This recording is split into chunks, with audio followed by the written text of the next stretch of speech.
313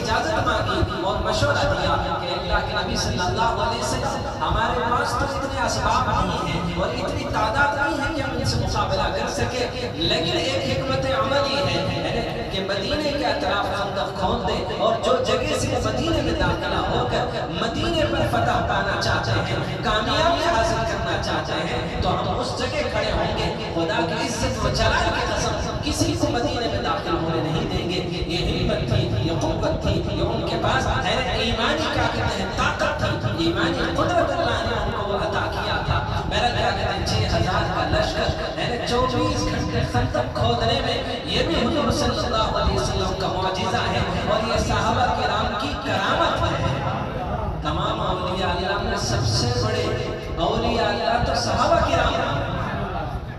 تمام اولیاء اللہ میں سب سے بڑے اولیاء اللہ، میں کہتا ہوں کہ بلال جس کو حضور کا غلام کہا جاتا ہے، یعنی ساری کائنات کے جو زندہ ہیں، جو رخصت ہو چکے ہیں، قیامت تک جتنے بھی خطب اقطاب ابطال،